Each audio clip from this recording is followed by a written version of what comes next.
Full color! Captain Underpants in the Big Bad Battle of the Bionic Booger Boy. Part 2. The Revenge of the Ridiculous Robo-Boogers. Ah! The 7th epic novel by Dave Pilkey, Caldecott honor artist.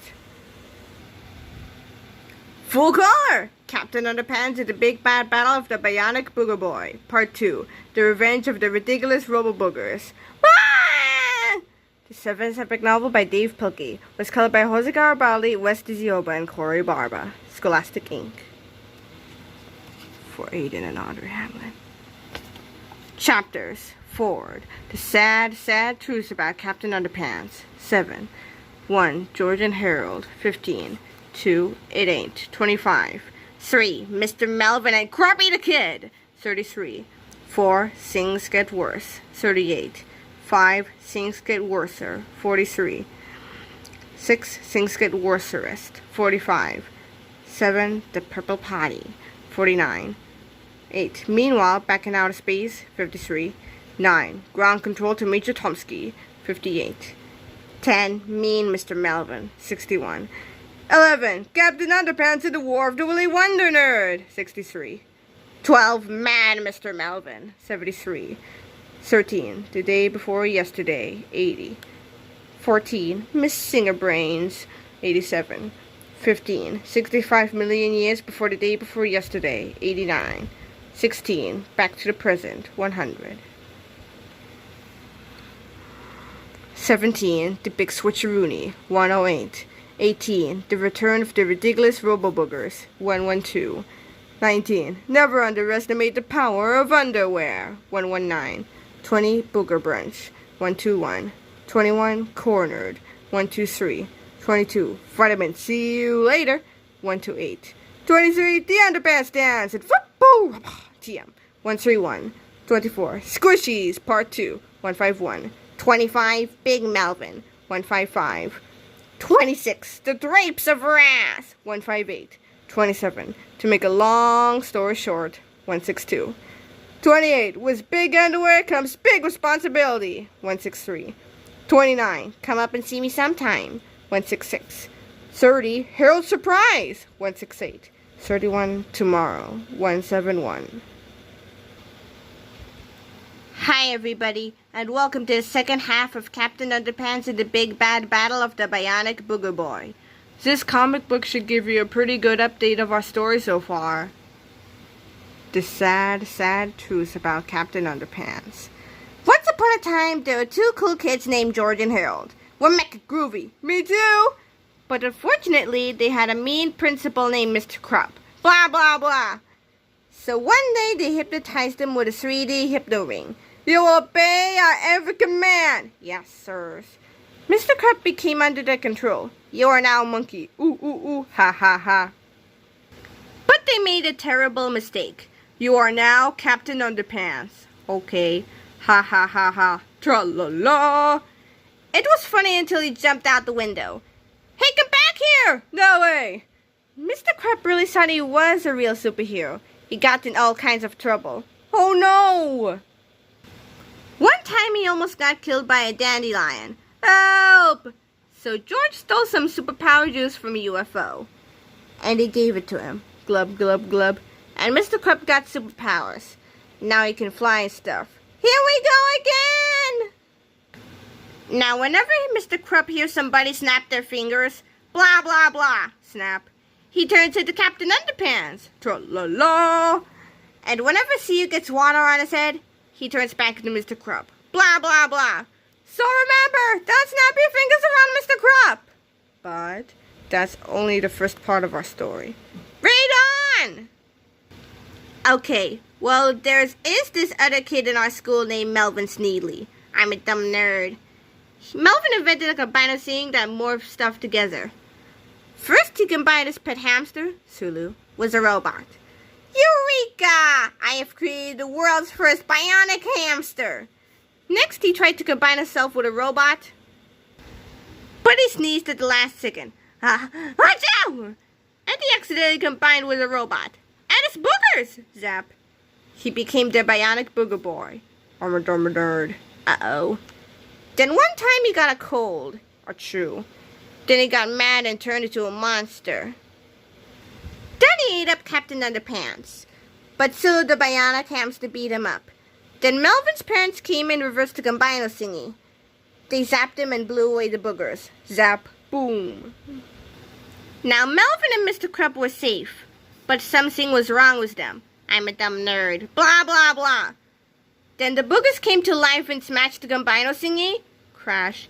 And the chase was on! The end of part 1. Chapter 1, George and Harold.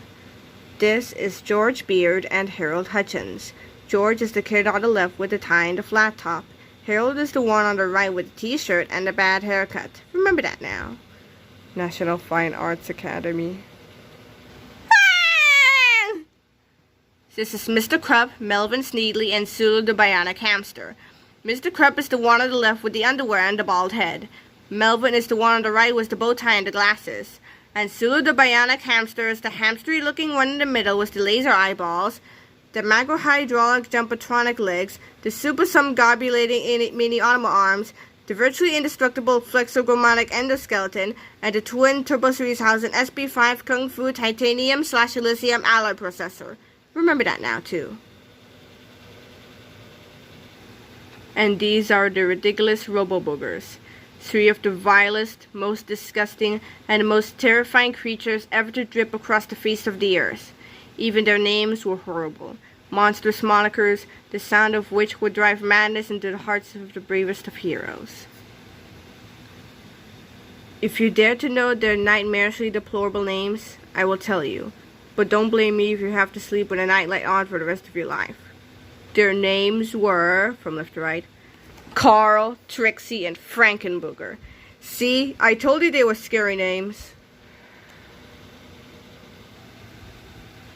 Carl, Trixie, and Frankenbooger each bellowed out terrifying, ear-piercing screams of unstoppable fury as they chased our heroes down the city streets. Finally, the Robo-Boogers cornered everyone in a dead-end alley. The 3 Flemish fiends oozed closer and closer, until at last they leaped toward their prey. The situation had become so frightening that George, Harold, Melvin, and Mr. Krupp closed their eyes tightly and waited for the terrifying sounds of their own inevitable demise. Globble, globble, globble. But instead of hearing inevitable demises type sounds, our heroes heard something quite different. You see, at the very last second, Sulu the Bionic Hamster stretched open his flexogrammatic jaw and shoved the entire 3 booger behemoths into his mouth. Sulu's bionic cheeks swelled to capacity as he raised his furry head toward the sky.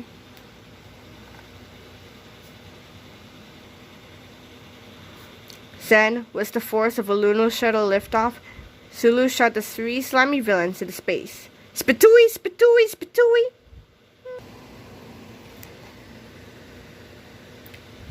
The 3 ridiculous Robo-Boogers sailed through the sky like cannonballs. In no time at all, they left Earth's atmosphere and began sailing toward Uranus. The terrifying battle was over. Wow, that was a really quick story, said Harold. This is going to be our shortest adventure ever! Ain't that the truth, said George. Chapter 2, It Ain't. Unfortunately for George and Harold, their adventure had only just begun. As everyone walked back to school, a confusing argument got underway. I want my hamster back, said Mr. Krupp. Your hamster, said George. First of all, he's our hamster now. And second of all, he never belonged to you. He belonged to Melvin. I don't care who he belongs to, Melvin interrupted. Hamsters aren't allowed in school, especially not in my school. I'm giving you all 3 of your bubs the detention for bringing that furry beast into your classroom. You can't give us the detention, said Harold. You're just a kid like us. Suddenly, Mr. and Mrs. Sneedly came running toward them. Melvin, you all right? Cried Mrs. Sneedly. We're so happy you're safe, son, cried Mrs. Sneedly.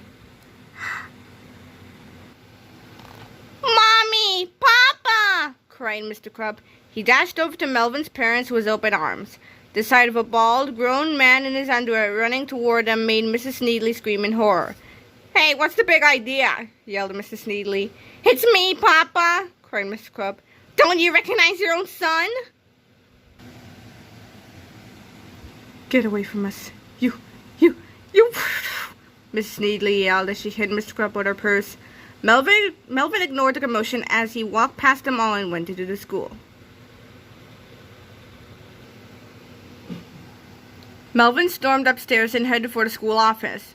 Everyone except Miss Anthrope had already gone home for the day, and she was getting ready to leave too. "Just where do you think you're going?" shouted Melvin. Miss Anthrope turned and stared in shock at the fourth grader standing behind her. "What did you just say?" she cried in a voice that was rapidly becoming a scream. "Who do you think you are? I'm the guy who's gonna fire your hiney if you don't get me my coffee. Now!" yelled Melvin. Normally, school secretaries don't have the authority to hang a child from a coat hook by his underwear, but today had been a particularly stressful day for Miss Anthrope. She had been covered in snot, carried through town by a rampaging robotic monster, and worst of all, forced to chaperone an elementary school field trip. Now it was payback time. Chapter 3. Mr. Melvin and Kruppy the Kid.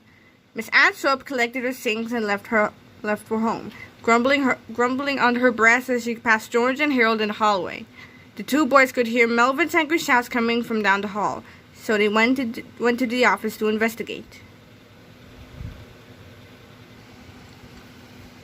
While they were getting Melvin off the hook, Mr. Krupp ran into the office, sweaty and out of breath. "You guys have got to help me," he cried. "My mom and dad are trying to kill me.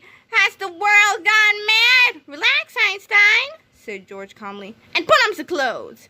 George and Harold had already figured out what was going on, so they tried to explain the situation to Melvin and Mr. Krupp. "You see," said Harold, "after you guys got morphed together by the Combinatron 2000, we switched the batteries around and separated you. But for some strange reason, it switched your brains around. Now Mr. Krupp's brain is inside Melvin's body, and Melvin's brain is inside Mr. Krupp's body." "That's a bunch of bunk," yelled Melvin.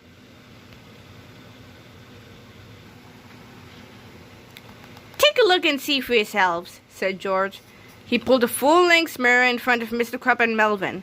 They looked at themselves in astonishment. I'm a kid again," said the guy who looked like Melvin but had Mr. Krupp's brain.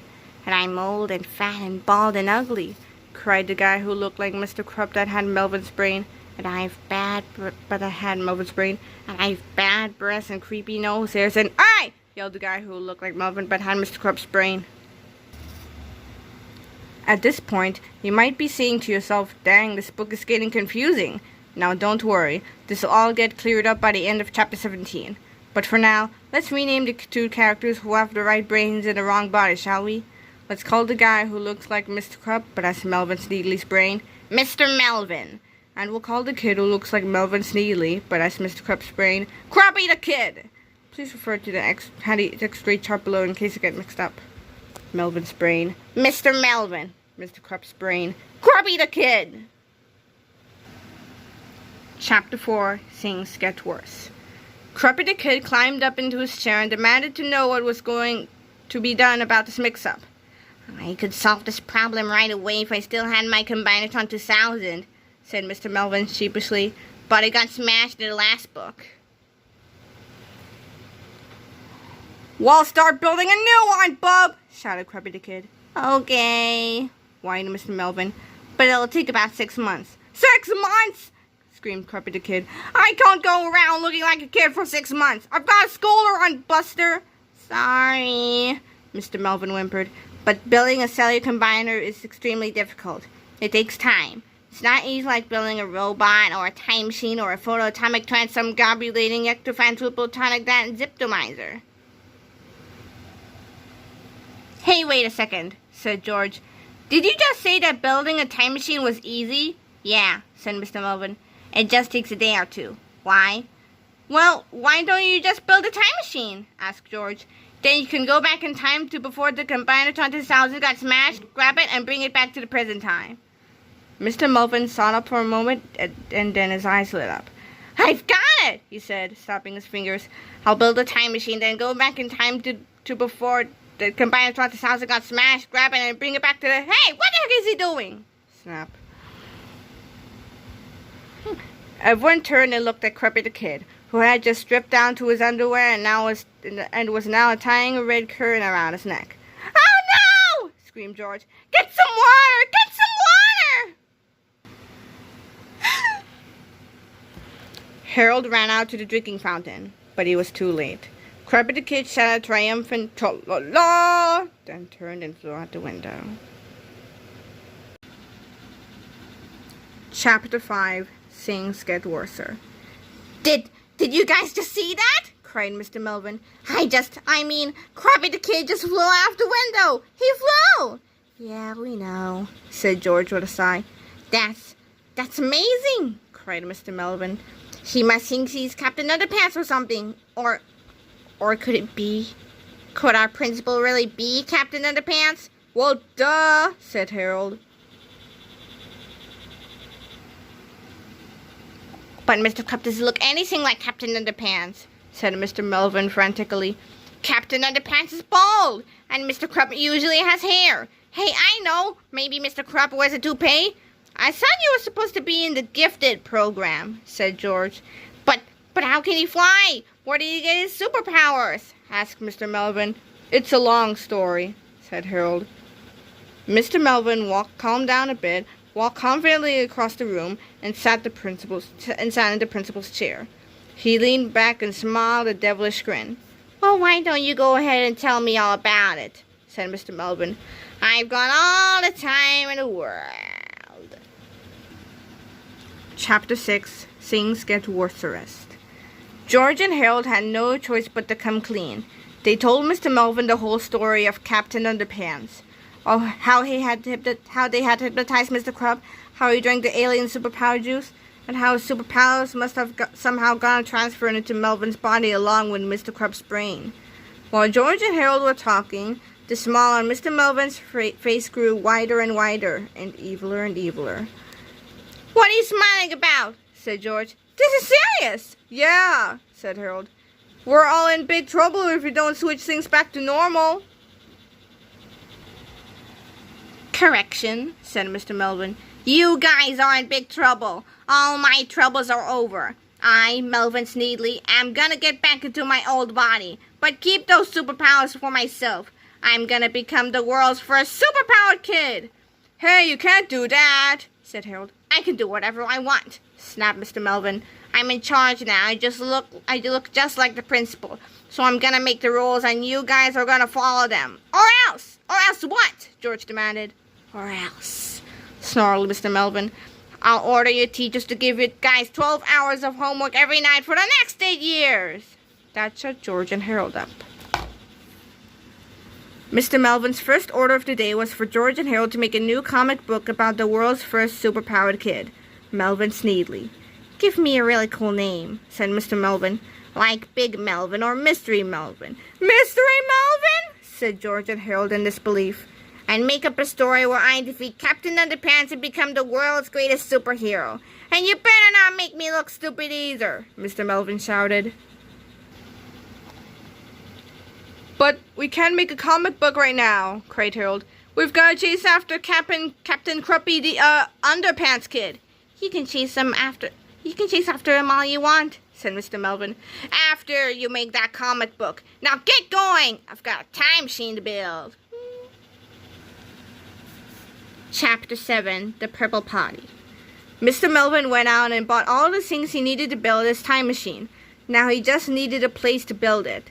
He wanted someplace quiet and private, someplace empty and secluded, a room that nobody ever used.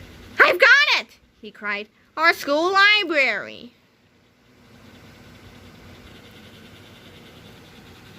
The library at Jerome Hort's elementary school had once been a wonderful place of knowledge and learning.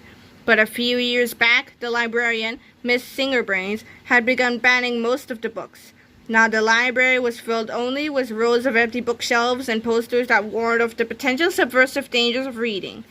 It was the perfect place to hatch an evil plan. Mr. Melvin pushed his cart into the dusty, cobwebby room and flicked on the lights. Welcome, sir, said Miss Singerbrains. Have you come to check out the book? No, said Mr. Melvin. I need to find a large box, like a phone booth or something. There's a purple portable potty down in the basement, said Miss Singerbrains. That'll do, Mr. Melvin said. Go get it for me. I can't carry that thing up 3 flights of stairs all by myself, cried Miss Singerbrains. All right, said Mr. Melvin. I'll help you. Mr. Melvin supervised while Miss Singerbrains carried a heavy potty to the top of the treacherous steps. Good job, said Mr. Melvin. Now go clean out your desk. You're fired. Fired? Cried Miss Singerbrains. What for? For the rest of your life, said Mr. Melvin. Chapter 8. Meanwhile, back in outer space, a team of scientists working at the Pequot Order of Professional Space and Interplanetary Explorers, Poopsie, were on their way to investigate the planet Uranus when they came across something that was very strange. Major Buzz Tomski and his crew had just discovered a bizarre cluster of what appeared to be robots and toilets resting on the planet's surface.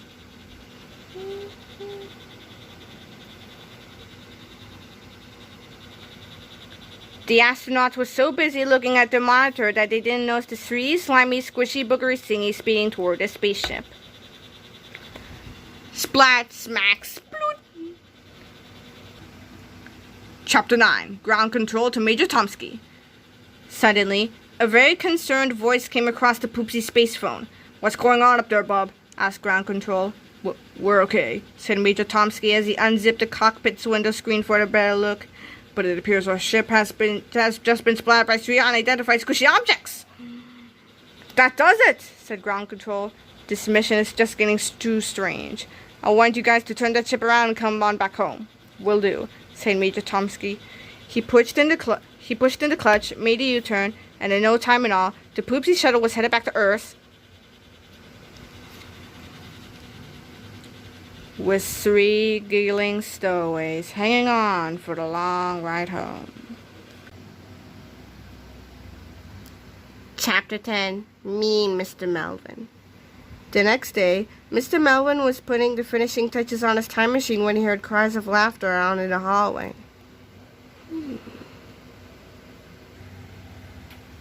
He opened the library door and saw a group of 3rd graders happily reading George and Harold's newest comic book.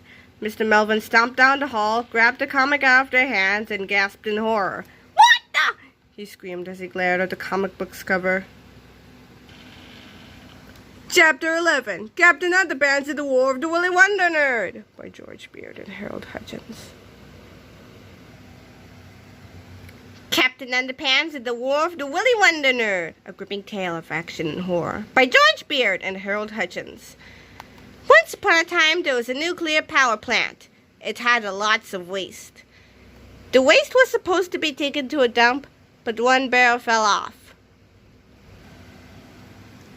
The barrel rolled down a hill and landed in a cornfield. Glug, glug, glug.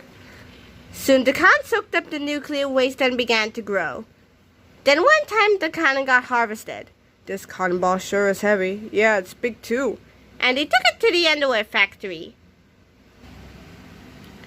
The cotton got made into underwear. Hey, it's glowing. Soon, look, Melvin, there's a sale on glow-in-the-dark underwear. The me wants some mommy, the... Soon Melvin had his very own pair. Now you're the coolest kid ever. I sure am. But that night, the radioactive underwear made him grow and grow and grow. Crash. The next morning, Melvin woke up. Yawn. Crash. Son walked to school. Damn grumpy. Boom, boom, boom, boom. Sir, giant nerd is attacking the city. Call the army and stuff. Soon the army and stuff arrived. Then there was a big war. I'm telling! One the nerd picked up a tank and threw it. Meanwhile, in a nearby school, your guards are pathetic. You're worthless and weak. Crash. Help! One the nerd just threw a tank and squished somebody. Oh no, who was it?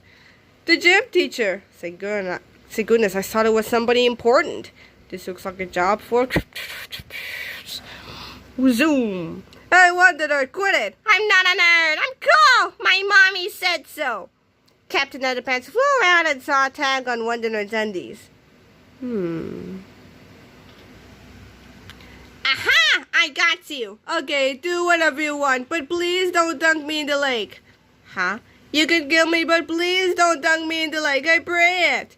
Oh yeah, maybe I will dunk you in the lake. Oh heavens, no! I'll show you. No way. Ha ha ha, get ready. Oh man. Hey, what the? Ah! My underpanties got wet. It's shrinking. Here, Betty.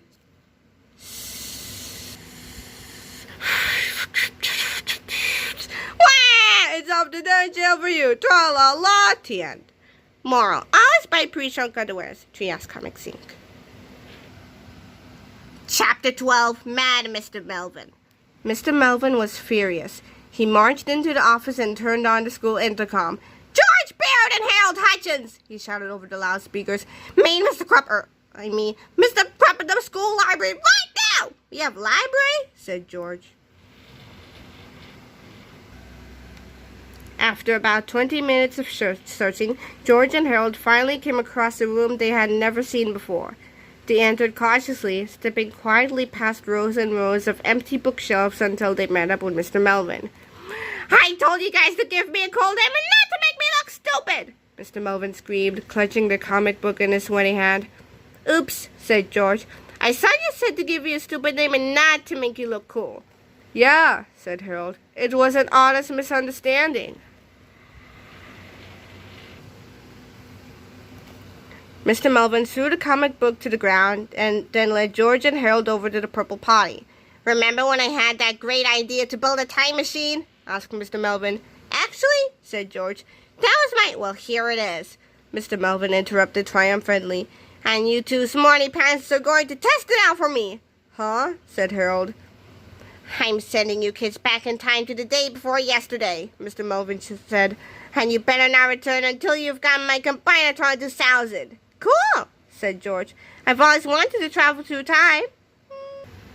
Mr. Melvin had a great deal of instructions for George and Harold before they left on their journey. And though the instructions were quite boring, it would have benefited the boys if they had paid attention instead of switching the letters around on a nearby bulletin board. Mr. Melvin spoke at length about the workings of the time machine and the proper etiquette of time travel. You must be very careful that nobody sees you on your journey, Mr. Melvin said. If they do, just zap them with my new invention, the Forget-You-Macall 2000. This will erase everything in their short-term memory, and they won't remember ever seeing you. Mr. Melvin had also built a fake Comeuppance 2000 to switch was the real one. Finally, Mr. Melvin gave George and Harold a very important warning. Whatever you do, it is very important that you don't use this time machine 2 days in a row. It needs to cool off every other day, or else it might open up an opposite dimensional reality rift that could destroy the entire planet. George and Harold started laughing at the new message on the bulletin board. Hey! Mr. Melvin shouted. Have you kids even heard one word I've said? Yeah, said George. We gotta switch the scene with the singing. And if somebody sees us, said Harold, we'll zap him with the witchamajiggy. Don't worry, we got it, said George.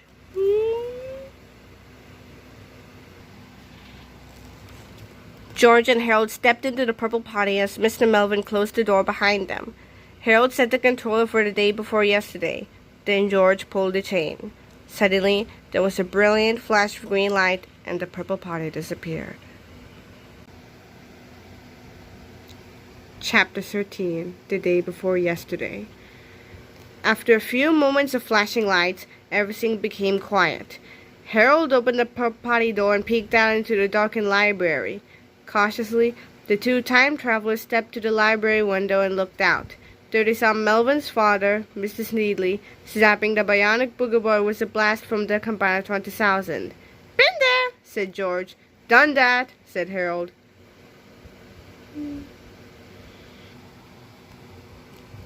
In the corner, George and Harold found the coat and hat, which belonged to Miss Singerbrains. Immediately, they thought of a plan. Harold put on the coat and hat and climbed onto George's shoulders. I sure hope this disguise works, said Harold. It better, said George. We can't risk letting them recognize us. Soon George and Harold were at the scene of the action. Mr. Sneedley had just fired the Comeuppance 20,000 a second time, and now the boys were ready to make their move.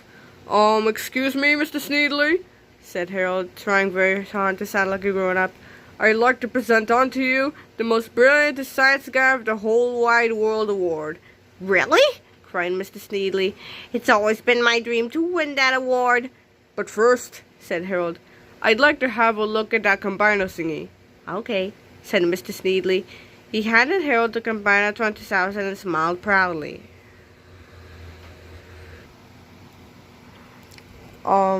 Said Harold, I need to look at it behind those bushes over there. George and Harold wobbled over to the bushes, unbuttoned their coat, and switched the two Combinatrons. Then they wobbled back and handed the fake Combinatron 2000 to Mr. Sneedley. Everything's to be in order, said Harold. But before we present the award, we'd like to get a photo of you. Who's we? Asked Mr. Sneedley. I'd like to get a photo of you, said Harold nervously. George stuck his hand out of the coat and held up the Forgetjamacall 2000. Say cheese, said Harold. Mr. Sneedley looked down in shock at George's hand. Then George pressed the button. Flash! Suddenly, Mr. Sneedley forgot everything that had just happened. Dazed and confused, he stumbled back and rejoined his wife just in time for the Robo-Boogers to come to life and smash the fake Combiner 20,000. Meanwhile, George and Harold were running with all their might back to the library, carrying the real Combiner 20,000. "That was so easy!" laughed George. "Yeah," said Harold. "We sure got lucky this time." But when they reached the library door, George and Harold discovered that they hadn't been so lucky after all. Chapter 14. Miss Singerbrains. "What the heck is going on here?" shouted Miss Singerbrains. "I just got back from the restroom and found a portable potty in my library." "Harold," said George, "zap it with the forget-your-thingy, quick!" "Nobody's zapping anybody with anything," shouted Miss Singerbrains. She grabbed the Forget-Your-Macall 2000 out of Harold's hands and yanked the Combiner 2000 out of George's hands. "I'm taking these things to the police right now," she said. "Maybe they can sort this mess out." Miss Singerbrains marched downstairs to the parking lot, got in her car, and began driving to the police station. "Well," said Harold, "we'll never catch up to her now." "Sure we will," said George. "All we need is some wings." Chapter 15. 65 million years before the day before yesterday. George and Harold grabbed a box of saltine crackers off of Mrs. Singerbrains' desk. Then the two friends stepped inside the Purple Potty and closed the door. Quickly, George reset the controls and pulled down on the chain. A flash of green light lit up the room, and the Purple Potty vanished. Suddenly, George and Harold were transported back in time to the late Cretaceous period of the Mesozoic era, a time when dinosaurs ruled the earth. Cautiously, George and Harold peeked out of the Purple Potty, which was now nestled precariously in the branches of a tall tree. "Here, chicka chicka chicka!" called George. "Polly, want a cracker?" called Harold as he tossed a handful of saltines into the air. Suddenly, the two boys were swarmed by hungry pterodactyls. Before long, a friendly-looking pterodactyl, a Quetzalcoatlus to be exact, swooped down and grabbed some crackers from Harold's hand. "Aw, look," said Harold. "He likes me." "Great," said George. "Let's get him into the time machine and get out of here." Carefully, Harold took the pterodactyl in his arms and carried him into the Purple Potty. Then, the boys closed the door behind them, reset the controls, and pulled down on the chain. Suddenly, George and Harold and their new reptilian pal were transported forward in time to the day before yesterday. The door of the time machine swung open, and the three friends sailed out of the Purple Potty through the library window up over the town. George looked down on the city streets until finally he located Miss Singerbrains' car. "There she is!" George cried. "I sure love our new pterodactyl," said Harold. "I'm gonna name him Crackers." "Don't give him a name," said George. "We're not keeping him. We're just buying him." George, Harold, and Cracker swooped down and landed on Miss Singerbrains' car, which was stopped at a traffic light. Miss Singerbrains screamed in horror. "No! Wait!" cried George. "There's no reason to be afraid. You're just dreaming." "I'm dreaming?" asked Miss Singerbrains. "Sure, think about it," said Harold. Purple potties appearing out of nowhere, kids running around with laser zappers, pterosaurs landing on your car. This stuff only happens in dreams. "Gosh, you're right," said Miss Singerbrains. "But it all seems so real." "Well, trust us," said George. "In a few minutes you won't remember any of it." Before long, George, Harold, and Miss Singerbrains were all gliding back to school with the good bell crackers. The Comeuppance 2000 and the Friction College 2000 was safe once again. Soon, they arrived back at the library. "I'll keep an eye on Miss Singerbrains," said George. "You take that pterodactyl back where we found him." "Aw, can't we keep him?" asked Harold. "No," said George sternly. "He belongs at his own time. Now take him back." "Aw, man," said Harold. Sadly, Harold carried Crackers into the Purple Potty and closed the door. After a few seconds, the time machine disappeared in a flash of green light. A half hour later, another flash of green light filled the room and the Purple Potty was back. "What took you so long?" asked George. Nothing," said Harold. "Did he have any trouble taking Crackers back to his home?" asked George. Not really," said Harold. "You did take him back to his home, didn't you?" asked George. Sure," said Harold, though he didn't sound very sure. Quickly, George zapped Miss Singerbrains with the Fricka 2000 and jumped into the Purple Potty. Then, with a quick flash of green light, they were gone.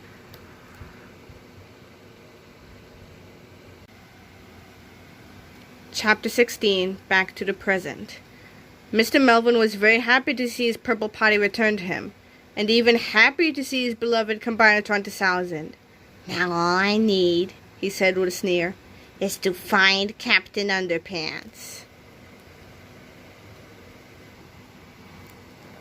Fortunately, Captain Underpants, who you'll probably remember looked just like Melvin Sneedley, wasn't too far away. Unfortunately, he had spent the last 2 days getting himself into trouble. First, he started off by annoying some old ladies. Captain Underpants had been helping them cross the street when he heard a little girl crying for her kitten, which was stuck in a tree. Captain Underpants rescued the kitty but forgot about the old ladies. "Hey!" shouted one of the old ladies. "That flying kid just left us up here in this tree. I'm gonna get that kid if it's the last thing I do," said the other old lady.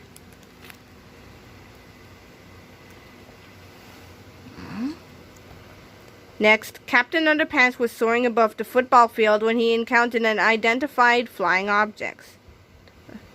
It was made of brown leather and had white stitching on the side. Said Captain Underpants. "This could be a dangerous UFO." He grabbed it and flew down to the football field, where, oddly, the school's football team was having a big game.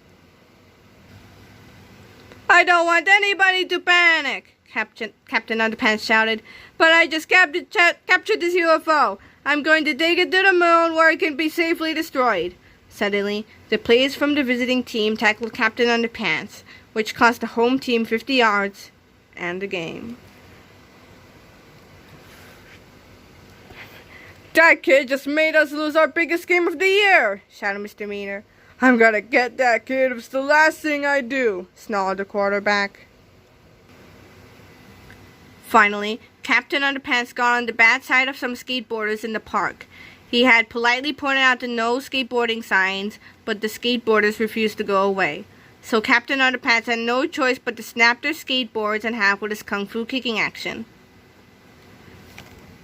Then it was spankings for everyone! "Dude," cried one of the skateboarders.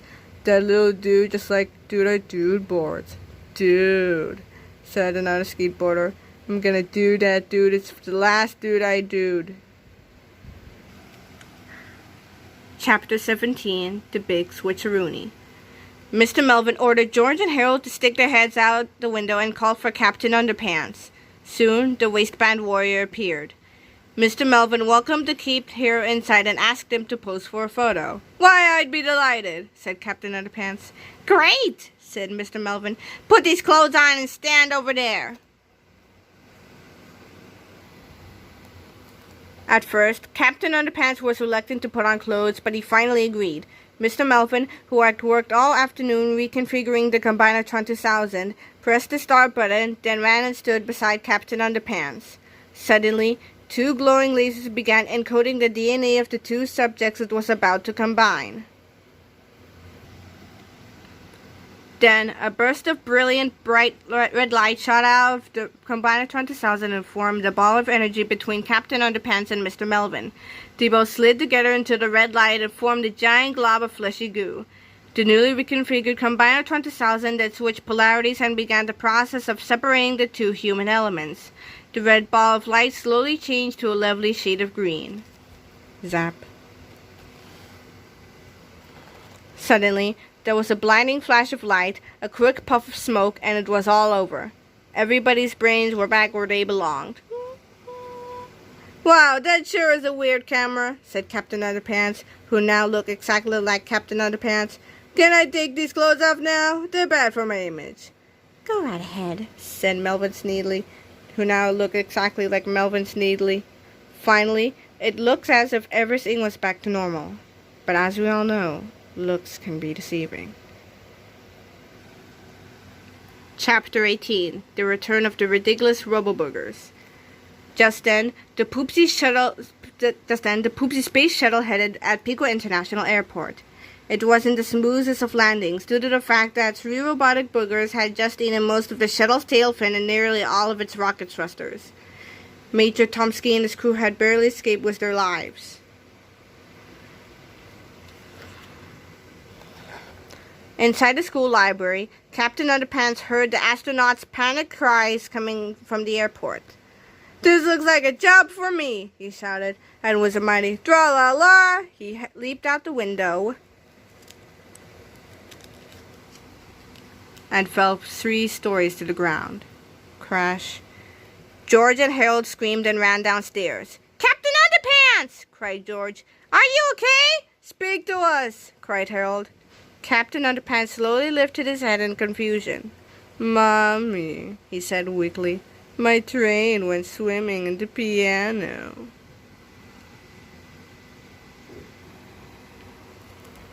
Meanwhile, over at Pico International Airport, Carl, Trixie, and Frankenbooger had just finished eating the space shuttle and were now starting to march on the control tower. The 3 globby glands grew bigger and bigger with every enormous bite. "Come on, Captain Underpants!" cried George. "You've got to save those people!" "But I forgot how to fly," Captain Underpants said sheepishly. "You didn't forget!" laughed Melvin Sneedly, who was now floating above their heads. "You've just lost your superpowers. But don't worry, they've been safely transferred into my body. Now I'm the world's greatest superhero." "Melvin!" cried George. "Those Robo-Boogers came back to Earth! They're attacking people at the airport! You've got to help those people!" I'm not doing a thing until you guys change that comic book," Melvin said. "And you better make me look cool this time." "But there's no time," cried Harold. "Those people need your help now." "Well, you better start drawing that, art boy," said Melvin. Chapter 19. Never underestimate the power of underwear. George and Harold begged Melvin to use his superpowers to save the day, but Melvin continued to refuse. Finally, Captain Underpants stepped in. "You may have taken away my superpowers," the waistband warrior said, "but I still have the power of underwear on my side, and nobody can take that away from me." Captain Underpants turned and ran toward the airport. "Melvin!" cried George frantically. "If you don't do something, those boogers are going to kill Mr. Crab." "That's not my fault," said Melvin. "You're the ones who wrote that stupid comic book about me. Now change it, or else." George and Harold looked at each other. Their choice was simple. Either fight with Captain Underpants and probably die, or give in to the dark side and live. The 2 boys turned and ran to the airport. Chapter 20, Booger Brunch. George and Harold quickly caught up with Captain Underpants. Soon, they were all at the airport witnessing the carnage of the ridiculous Robo-Boogers. Captain Underpants shouted out a triumphant "Tra-la-la" from below. Suddenly, the three Robo-Boogers turned toward the familiar-sounding voice. Quickly, their laser-guided eyeballs zoomed in on three of the heroes who had made their lives so miserable back in Chapter 1. Immediately, the Robo-Boogers leaped at George, Harold, and Captain Underpants, and the chase was on. Again! Chapter 21, Cornered. The Robo-Boogers continued chasing George, Harold, and Captain Underpants, until at last the three frightened friends were cornered at a local shopping center. In a desperate attempt to save themselves, the three brave heroes began taking items from the outside sales bins and throwing them at the snarling beasts. George grabbed a pair of low-fat tennis shoes and tossed them at Trixie. Trixie gobbled them up. Harold found a delicious tube of wild, cherry-flavored hemorrhoid ointment and flung it at Frankenbooger. Frankenbooger swallowed it whole. Captain Underpants picked up a genetically modified organic orange-flavored orange and chucked it at Carl. Carl chewed it up with a smug grin.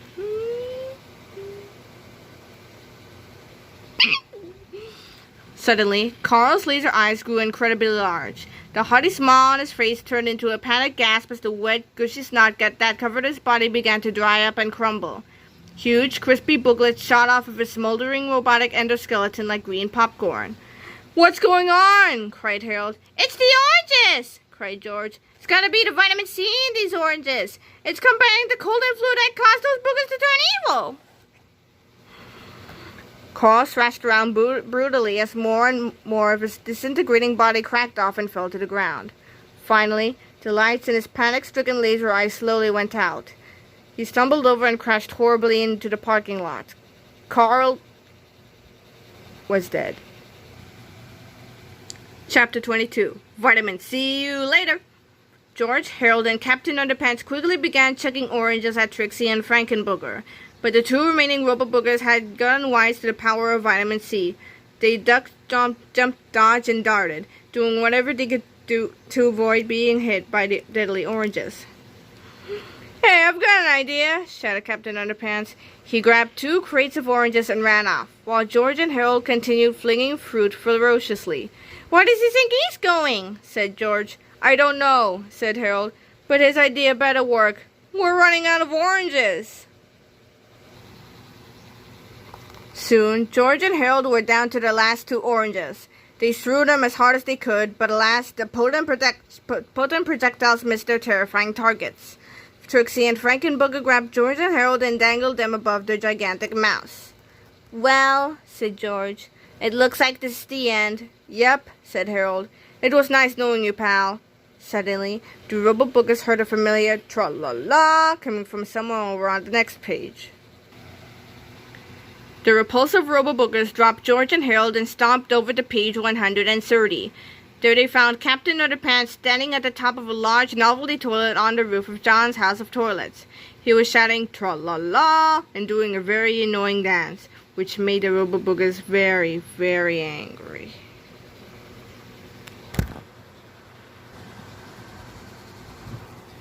Chapter 23, The Underpants Dance, and Flip-O-Rama. TM. You've tried the twist, mastered the Macarena, and figured out the funky chicken? Now it's time to learn the most annoying dance ever. The Underpants Dance. It's sure to irritate parents, teachers, evil villains, and kids of all ages. Just follow the easy steps in this chapter and learn the Underpants Dance today! Through the magic of Flip-O-Rama, anyone can learn how to do the Underpants Dance. First, make sure you're wearing underpants. Then, follow the 4 easy steps illustrated in the next 16 pages. With a little bit of practice, you'll soon be the most irritating person you've ever met. Good luck! Introducing Flip-O-Rama, Pilgrim brand. Here's how it works. Step 1. First, place your left hand inside the dollar lines marked left hand here. Hold the book open flat. Step 2. Grasp the right hand page with your right thumb and index finger inside the dollar lines marked right thumb here. Step 3. Now quickly flip the right-hand page back and forth until the picture appears to be animated. For extra fun, try adding your own sound effects. Flip-O-Rama 1, pages 135 and 137. Remember, flip only page 135. While you are flipping, be sure you can see the picture on page 135 and the one on page 137. If you flip quickly, the two pictures will start to look like one animated picture. For extra fun, try humming a stupid song and flipping to the beat. Left hand here. Step 1, the wedgie wiggle.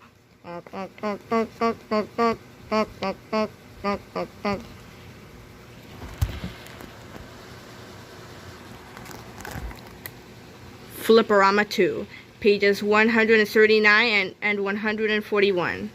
Remember, flip only page 139. While you are flipping, be sure you can see the picture on page 139 and the one on page 141. If you flip quickly, the two pictures will start to look like one animated picture. For extra fun, try humming a stupid song and flipping to the beat. Left hand here. Step 2, the toilet top tango.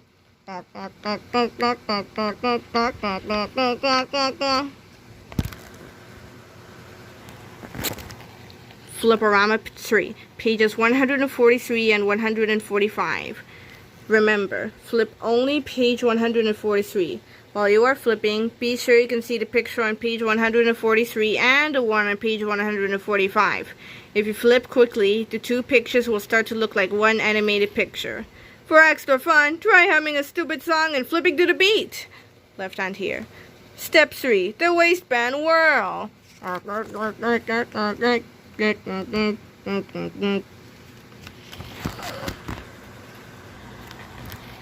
Flip-O-Rama 4, pages 147 and 149. Remember, flip only page 147. While you are flipping, be sure you can see the picture on page 147 and the one on page 149. If you flip quickly, the two pictures will start to look like one animated picture. For extra fun, try humming a stupid song and flipping to the beat. Left hand here. Step 4, the Big Butt Boogie.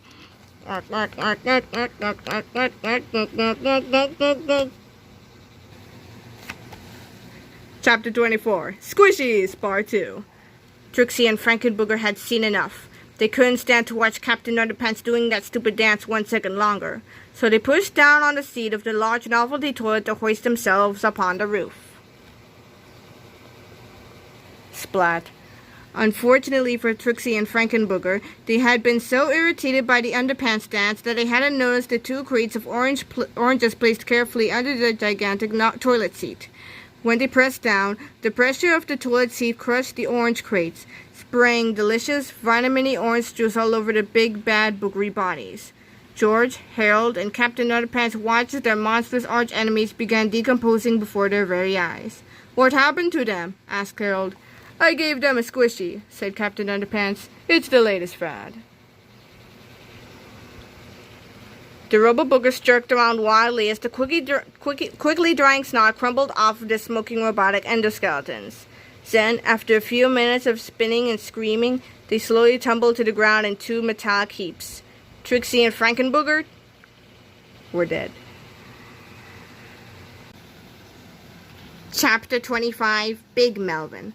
Soon, Ingrid Ashley from Channel 4 Eyewitness News arrived at the scene. "How do you manage to destroy the Robo-Boogers?" she asked. "I'll answer that," said Melvin sneedily as he swooped in front of the cameras. He was robed in some old drapes that he had tied around his neck at the last minute, and he looked quite silly. "I, Big Melvin, fought those monsters with my mighty superpowers," Melvin fibbed. "Then I destroyed them with my super smart brain." "No, you didn't," said Harold. "You weren't even here," said George.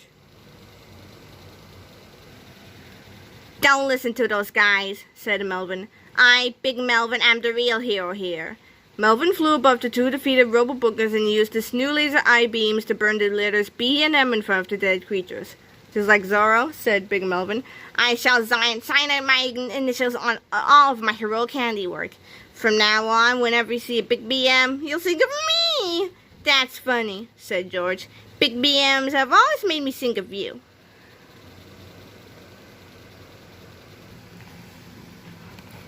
Big Melvin flew over to Captain Underpants and grabbed him by the arm.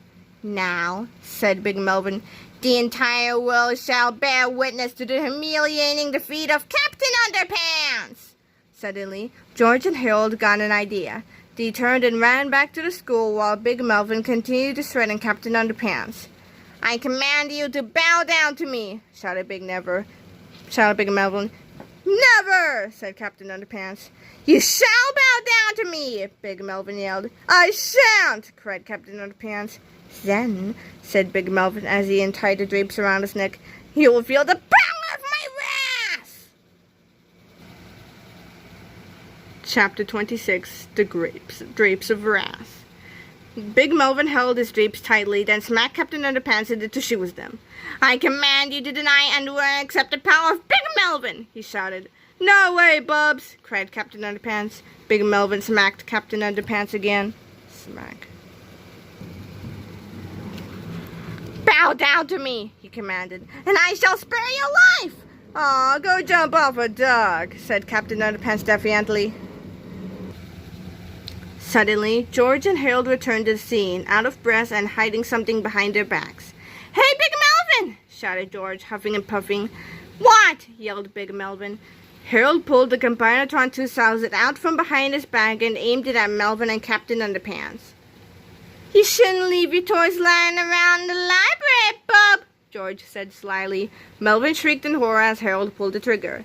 Blast! A blinding flash of pink light shot out of the Comeuppance 2000, surrounding Melvin and Captain Underpants and squishing them together. George had reset the control to combine them both, transfer the superpowers back to Captain Underpants, then separate them. "I sure hope this works," said Harold. "Me too," said George. Zap. Chapter 27. To make a long story short, it did. Bonk. Chapter 28. With big underwear comes big responsibility. Big Melvin fell to the ground with a thud. Immediately, Captain Underpants began floating in the air.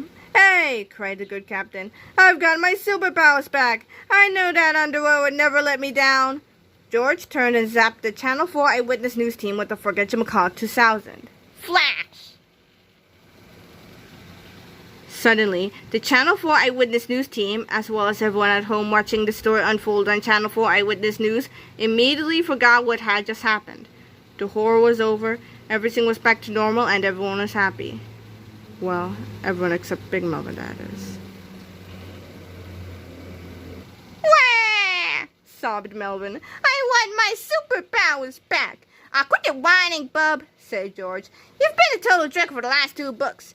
You should just be happy that you didn't get your comeuppance." Chapter 29. Comeuppance See Me Sometime. Soon a crowd gathered and began to recognize Melvin. "Hey!" cried Miss Anthrope. "That's the little squirt who said he was going to find my hiney." "There he is!" shouted a couple of very angry old ladies. "That's the little brat who left us up in a tree." "He made us lose the big game!" cried the entire football team simultaneously. "Dudes!" yelled one of the skateboarders. "That's the little dude who did our dude boards a few dudes ago." laughed Melvin nervously. "Maybe I'll just go home now." "Get him!" shouted the old ladies. "Ah!" screamed Melvin as he ran away, followed closely by a large group of very angry people. Chapter 30. Harold's Surprise. As Melvin and his angry mob ran off into the sunset, George and Harold had just one last thing to deal with. A quick squirt of water to Captain Underpants' face was all it took to bring him back to his cruppy old self. "Well, that takes care of that," said George, and the 2 boys walked back to their treehouse. As George climbed up the ladder to the treehouse, Harold became quite fidgety. Said Harold nervously. "There's something I should probably tell you, George." But when George reached the top of the ladder and looked inside the treehouse, no explanation was necessary. "Hey!" said George. "I thought you told me to take Crackers back to his home." "I did," said Harold, "back to his new home." "Harold," said George sternly, "we can't keep a pet pterodactyl. Do you know how many crackers they need to eat every day? We can never afford it." "I know," said Harold sadly. But look how cute he is. And he's made friends with Sulu too. Can't we keep him for just one night? Well, all right, said George. But we're taking him back tomorrow. Chapter 31. Tomorrow. The next day, George, Harold, and Sulu returned to school with crackers tucked snugly into Harold's book bag. Together, the four friends sneaked back upstairs to the library, where the Purple Potty stood before them in all its forbidden glory. Come on, said George. Let's give this baby another spin. I don't know, said Harold. Maybe we should give it a day to cool off. Nah, I'm sure it can be used 2 days in a row, said George. What could possibly go wrong? But didn't Melvin warn us not to use this machine 2 days in a row? Asked Harold. Yeah, said George. Back in chapter 12, starting with the first word in the third line of the second paragraph on page 77. What exactly did he say? Asked Harold.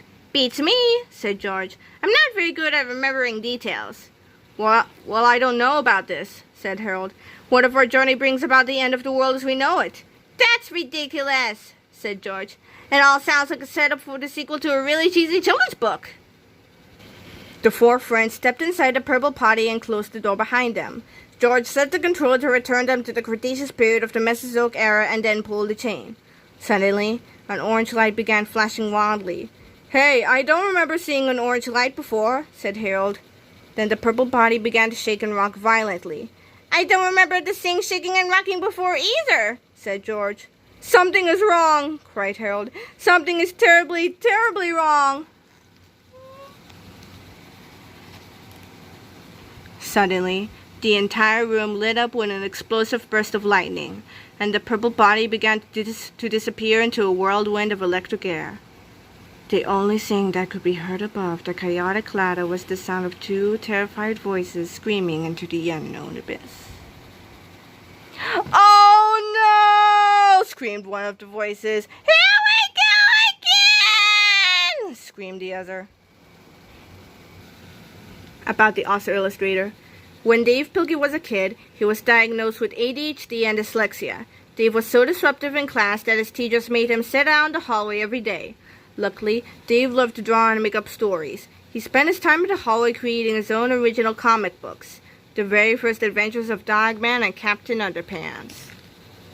In college, Dave met a teacher who encouraged him to write and illustrate for kids. He took her advice and created his first book, World War I, which won a national competition in 1986.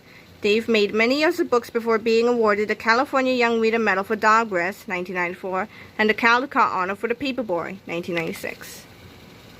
In 2002, Dave published his first full-length graphic novel for kids, called The Adventures of Super Diaper Baby. It was both a USA Today and New York Times bestseller. Since then, he has published more than a dozen full-length graphic novels for kids, including the best-selling Dogman and Cat Kid Comic Club series. Dave's stories are semi-autobiographical and explore universal themes that celebrate friendship, empathy, and the triumph of the good-hearted. When he is not making books for kids, Dave loves to kayak with his wife in the Pacific Northwest. Learn more at Pilkey.com. It's Boogie time! George and Harold blasted the bionic Booger Boy back into Brainiac Melvin Sneedly and thought their fears of phlegm were behind them. But they forgot about the rotten Robo-Boogers. In an epic adventure that spans space and time, only Captain Underpants can mop away these mucus monsters. Featuring Flip-O, the world-famous cheesy animation technique that lets you animate the action. Have you read your Underpants today? Pilkey.com. Scholastic, PlanetPilkey.com. $12.99 US. $16.99 CAD. ISBN 978-1-338-86435-9. 51299. 978-1338-86435-9.